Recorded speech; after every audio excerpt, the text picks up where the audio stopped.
tu mwa taarifa ambazo tumezipatia kipaumbele pale pembeni. Nitakuwa na msaidizi wangu kwa lugha ishara, jina lake Roda Nyamai, nami jina langu ni Ruga Ival. Hujambo na karibu mtazamaji.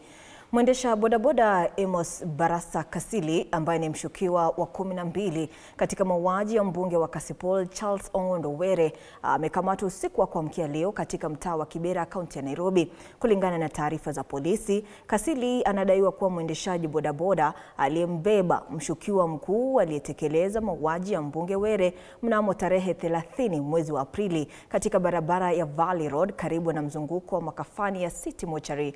Mwanahabari wetu Samira Mohamed na taarifa zaidi.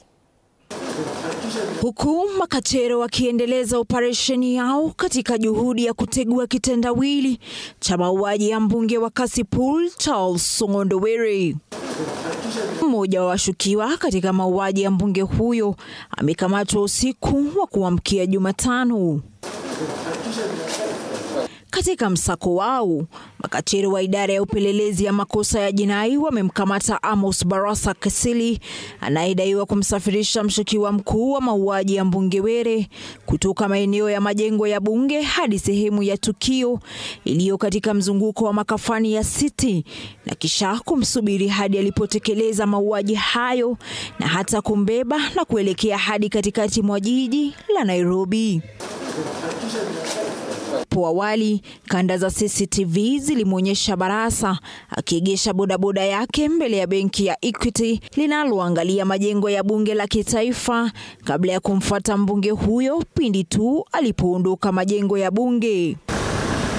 Kulingana na makachero wanaoendeleza uchunguzi wa mauaji ya mbunge huyo, Barasa alikiri kuhusika katika mauaji ya mbunge Were kwa kumsafirisha mshukiwa mkuu kutumia bodaboda lake lenye nambari ya usajili KMFZ 413W na kisha kupokea malipo ya shilingi 50,000. Huku Barasa akitarajiwa kufikishwa mahakamani mnamo Alhamisi. Kukamatwa kwake kumefikisha idadi ya washukiwa waliokamatwa kuwa 12. Samira Mohamed, Runinga ya TV 47.